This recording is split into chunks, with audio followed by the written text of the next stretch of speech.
What's new in accessibility at Google? Hi everyone, I'm Laura, Head of Strategy and Programs for Accessibility and Disability Inclusion here at Google. Welcome back to What's New in Google Accessibility, a series where every few months we discuss updates that make our products more accessible for everyone. In this episode, we'll share some highlights from Google I/O, which happened in May, and we'll tell you about new features we're launching in products like Google Maps, Android, Chrome, and more. In honor of Global Accessibility Awareness Day in May, Google writers collected some of their favorite tips for creating accessible, inclusive content. In 5 short videos, they offer practical advice for how to use inclusive language, create informative headings, and reduce reliance on visual cues.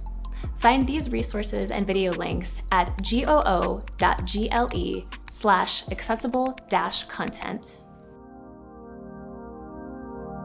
At this year's Google I/O, we showcased a number of projects that are advancing accessibility technology. First up, we announced the American Fingerspelling competition on Kaggle. Kaggle is an online community of data scientists and machine learning practitioners. The goal of the competition is to create a model that can quickly and accurately identify American Sign Language fingerspelling, where each letter of a word is spelled out in ASL rapidly using a single hand, rather than using the specific signs for the entire words, and then translated into written text. Participants will create a model trained with the largest dataset of its kind, released specifically for this competition.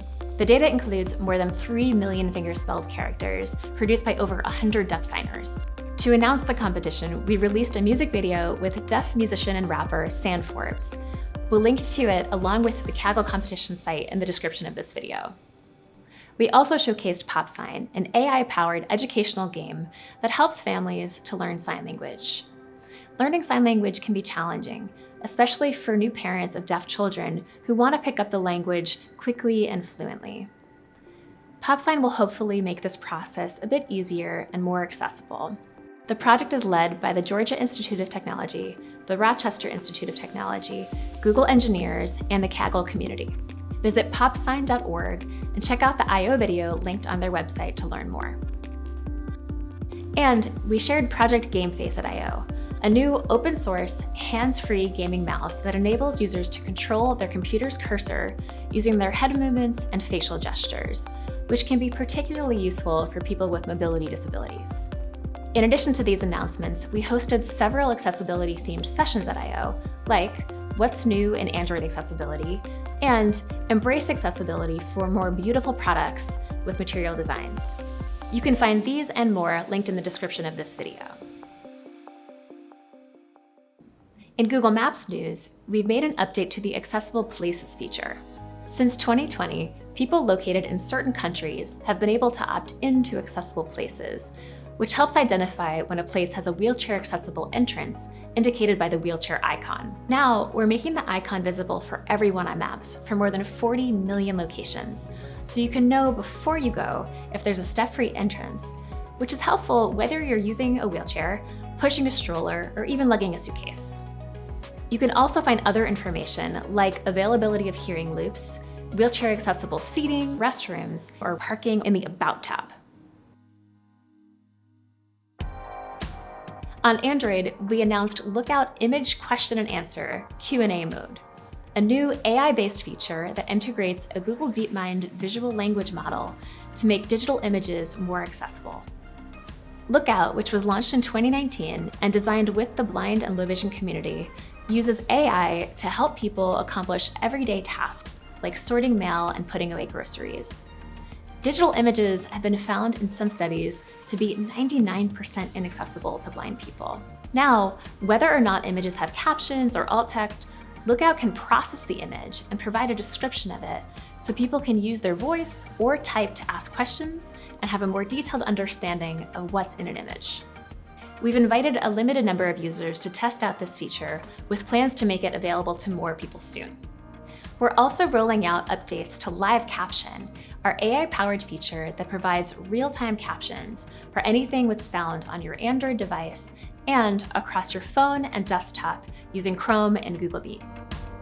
Good boy, Chester. Are you ready to show everyone your new tricks?